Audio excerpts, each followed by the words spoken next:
Hello, my beautiful friends. Thank you so much for tuning in today. I am going to talk about talking to doctors. So, this is a skill that, isn't really what you think of when you think of nursing skills, being able to talk to doctors, but it's something that I really struggled with as a new nurse, and I'm sure there are a lot of nursing students and new nurses out there that struggle with talking to doctors, having the confidence to do it, knowing what to say, what do they want to hear, all that good stuff. So this is the third video in my nursing skills series. The first was taking a manual blood pressure and then listening to heart sounds, so I'll link those videos below if you want to check them out as well. If you like this video, make sure to hit the thumbs up, leave a little comment, and subscribe so you can follow along with more nursing videos. So yeah, let's get into it. I'm going to be giving you 5 tips on how to talk to doctors. Tip number 1, be clear and concise. Prioritize what you want to tell them, what they need to know, and what they maybe don't need to know. Like, when you call a doctor at 2 in the morning, they don't want to know that your patient's favorite color is purple or that they had a pet dog named Spot when they were 5 years old. You need to prioritize, what they need to know, especially if it's just something quick like an abnormal lab value or something like a critical value that you have to call and tell them, or if it's something, longer and more in depth. Just prioritize the key points, start off with maybe the most important thing so that they know that you're not just calling BSing, because sometimes they will try and kind of get you off the phone really fast, and you do not want that to happen. You want to tell them everything you need to tell them, so be clear and concise and prioritize. Tip number 2, predict what they're going to need to know before you call them. So you really want to have like a list written out of all the stuff that they need to know. You want to think through like what questions they might have based on the situation that you're calling about and have answers to those questions, because you don't want to have to call them back. You don't want to have to say, oh, well, you hold on real quick while I go ask them. So say you're calling the doctor because your patient is hypotensive, they have a low blood pressure. So things you might want to do before you call the doctor is trend their vital signs, see what their blood pressure has been running. Have they been running on the low side, or is this a significant drop for them?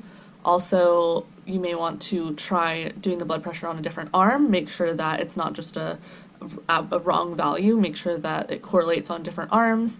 And what else would you want to know?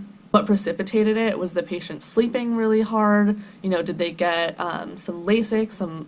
Did they lose a large volume? What could have happened? Like, what precipitated the event? What happened before this drop in blood pressure? Also, you want to do a full set of vitals before you call them. Have, a temperature, heart rate, are they tachycardic to go along with the hypotension? Things like that the doctor's going to want to know, and those are things that you can have ready before you call them. You may also want to have some labs ready, their most recent set of labs, their mentation, their mental status. Basically just do a good assessment before you call the doctor. And this goes along with the SBAR. If you're learning SBAR in school, that recommendation, so make sure you know what you want from the doctor by calling. What are they going to do to fix this hypotension? Because if they just say they're going to monitor it, are you comfortable with that? Or, do you want to ask if they want to give fluids, if they want to, if they need to be transferred to ICU to be started on like some vasopressors? There's a lot of different things. So think through all this before you call them. Don't just call, say, hey, my patient's blood pressure is low, because I guarantee that doctor's going to have quite a few questions, and you want to have the answers to those before you call. And then my third tip is make a list of everything that you want to ask the doctor before you call, and make sure you hit everything on that list before you hang up the phone, because you don't want to have to call back and ask for something an hour later if it's something that you could, get sorted out while you're on the phone with them at that point. Especially if, I don't really see this too much in the ICU, but when I'm out in, if I get floated to the other floors, if I have multiple patients with the same doctor and I have different things that I need, I'll try and sort out, okay, what can I ask for this patient? What do I need for this patient? What do I need for this patient?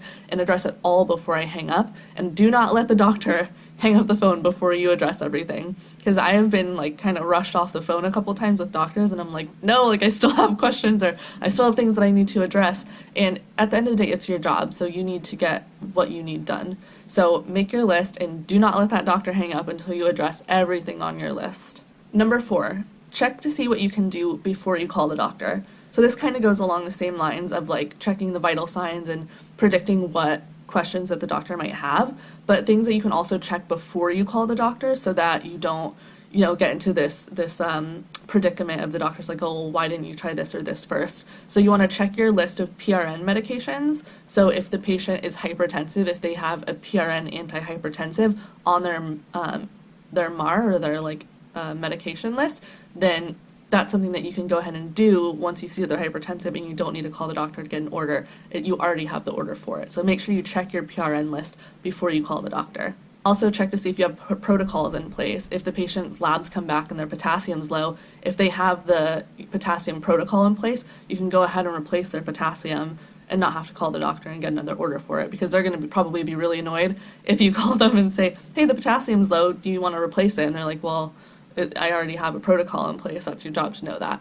So make sure that you have these things, that you check to see what you can do before you call the doctor, so that you don't get in that predicament where you're, a really uncomfortable situation, basically. Before calling a doctor too, you can also, like, if you get a false reading on a blood pressure, check it on another arm, or if you're just in a weird predicament, you don't know what to do. Another thing you can do is check with other nurses to see if there's things that they recommend doing before you call the doctor. And my fifth tip, which I think is the most important one, is never take anything personally that a doctor says to you, unless it's like constructive criticism. But if you're calling them at 2 a.m. and they're pissed off and they take it out on you, it happens. But please don't take it personally. Don't think that it's a sign that you're a bad nurse or that you've done something wrong.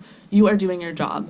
So always advocate for your patient and make that phone call if you need to, or even if it's just bringing something up, a concern, a family concern, or a patient concern to the doctor, that this doctor is not one of the doctors that really likes to be bothered with these kind of things, but you are your patient's advocate. You need to stand up, tell the doctor whatever you need to tell them, talk to them about whatever you need to talk to them about, and don't take it personally. It is your job to do these things. Always remember to keep your patient's best interest, in the forefront of what you do. And sometimes you are going to have to call doctors when you know you don't want to. But that's your job. That's what we have to do as nurses. And sometimes you have to, I don't want to use the phrase like stand up to the doctors, but stand your ground. And, if you're not getting the results that you need to get, or you know that your patient needs more done, don't be afraid to, go to your charge nurse about it, go to a manager about it and say, hey, I'm not getting what I need to from this doctor, but, my patient needs this. So don't feel like you're doing something wrong if you have to go to someone else to get results, because, doctors are humans too. And I think we need to remember that when we talk to them, that you don't need to be talked down to. You don't need to take any behavior like that. Talk to a manager about it. If you feel like you're constantly getting berated or, talked down to, bring it up to somebody, because it's not right. Even if you're new and, you're not super confident, it's still your job, and, you don't need to be talked to in a way that makes you uncomfortable.